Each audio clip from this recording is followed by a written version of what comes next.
Chers amis, le président Félix Tshisekedi s'est rendu en France pour participer au sommet sur la paix dans la région des Grands Lacs africains.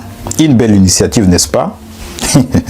Mais comment parler de paix quand les principaux acteurs du conflit, le Rwanda, l'Ouganda et le Burundi sont presque absents? Je signale que c'est une rencontre de très haut niveau organisée par le président Macron que le président de ce pays ont décidé de boycotter en envoyant les représentants comme s'il s'agissait d'un simple événement protocolaire. Pendant ce temps, c'est le Congo qui pleure. C'est la République démocratique du Congo qui enterre ses enfants. C'est la République démocratique du Congo, votre pays, qui saigne dans l'indifférence totale des pays occidentaux. Encore une fois, c'est nous qui faisons le pas vers la paix. C'est nous qui tendons la main, mes chers amis.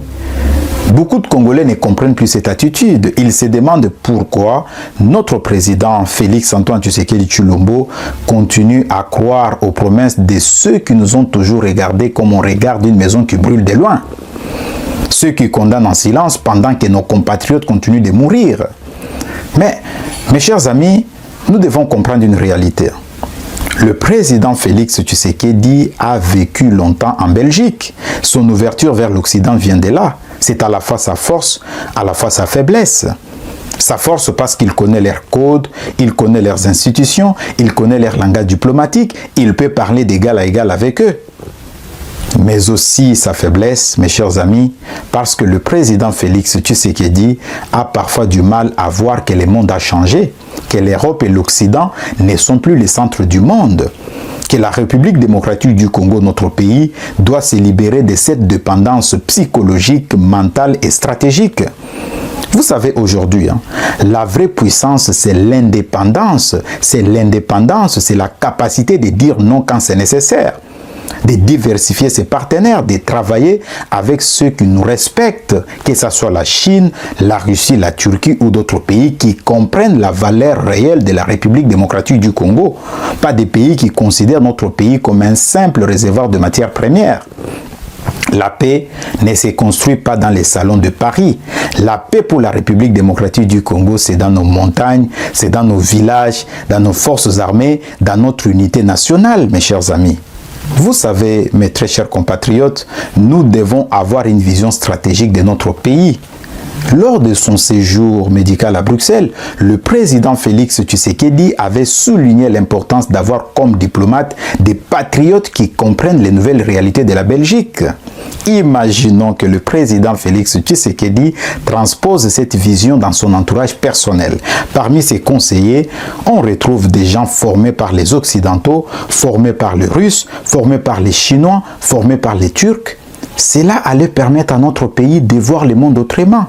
Imaginons si on avait un ministre de la Défense formé par les Occidentaux et un vice-ministre de la Défense formé par les Chinois ou par les Russes, aux affaires étrangères pareil.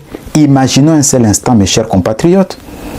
Le président Félix Tshisekedi doit s'entourer de voix diverses, des stratèges venus de tous les horizons, des compatriotes formés par des Russes, formés par des Occidentaux, formés par des Chinois et d'autres pays, des gens qui comprennent les enjeux de notre monde actuel, pas seulement ceux formés à la pensée occidentale.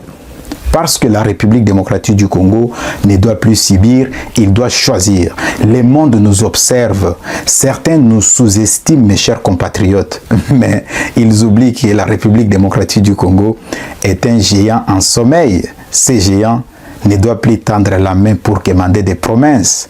Il doit lever le poing pour défendre sa dignité.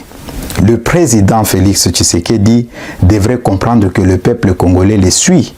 Le peuple congolais, il veut voir un leadership fort, un leadership indépendant et courageux. Parce qu'à la fin, la paix ne viendra pas de Paris, elle viendra du courage des Congolais. La République démocratique du Congo n'a pas besoin de compassion, mes chers amis. La République démocratique du Congo a besoin de respect. Et ce respect, nous devons l'imposer. Merci de nous avoir suivis. C'était Platini Chimpumpu, votre professeur du militantisme patriotique dans notre chronique d'interpellation. Mais les chiffres sont insoutenables. 1 million de nouveaux déplacés depuis le début de l'année. Parmi 6 millions d'êtres déjà déracinés. Des centaines de milliers de réfugiés en République démocratique du Congo et dans les pays voisins qui aspirent à revenir dans leur foyer. Près de 28 millions de personnes en insécurité alimentaire. Une femme violée toutes les 4 minutes et un enfant toutes les 30 minutes. Ces chiffres ne sont pas des statistiques. Ce sont les déchirures d'une humanité blessée, des cris que personne ne veut ignorer. Et derrière le chiffre, il y a des vies, des visages, des familles, des destins suspendus, des femmes et des enfants, premières victimes de cette guerre sans fin. Des jeunesses entières privées d'avenir, privées de paix, et des populations dépouillées des biens les plus essentiels. Et pourtant, malgré tout, malgré la douleur, malgré la lassitude, les peuples des Grands Lacs témoignent d'un courage admirable, d'une résilience qui force le respect. Et c'est ça. Aujourd'hui, ensemble, nous avons franchi une étape, et je suis fier d'annoncer que vous avez collectivement mobilisé plus de 1,5 milliard d'euros d'assistance pour les populations les plus vulnérables. Merci à vous toutes et tous de ces engagements.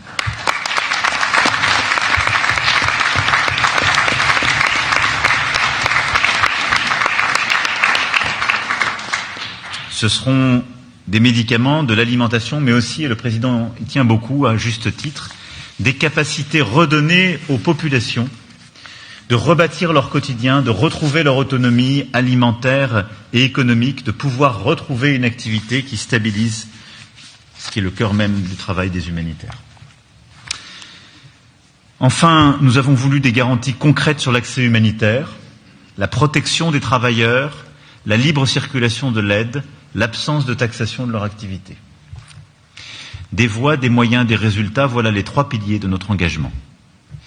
En disant tout cela, je veux saluer avec beaucoup de force le courage des humanitaires, ceux qui documentent les crimes, pensent les blessures et redonnent espoir, ceux qui, chaque jour, prennent le risque de leur vie pour sauver celle des autres. 13 d'entre eux ont été tués depuis janvier. 13. Et en me félicitant de l'aide mobilisée aujourd'hui, je veux dire à leurs proches, à leurs équipes, notre reconnaissance et notre solidarité. Nous devons protéger ces femmes et ces hommes comme on protège un trésor d'humanité. C'est le droit international qui nous y oblige. C'est notre devoir moral et notre dignité qui nous y conduit. S'agissant de l'accès humanitaire, je veux aussi annoncer ici qu'à l'issue de nos échanges, et pardon de vous avoir fait un peu attendre, nous avons acté, d'œuvrer dans les prochaines semaines à la réouverture de l'aéroport de Goma pour des vols humanitaires 2 jours de petit gabarit, compte tenu des contraintes logistiques.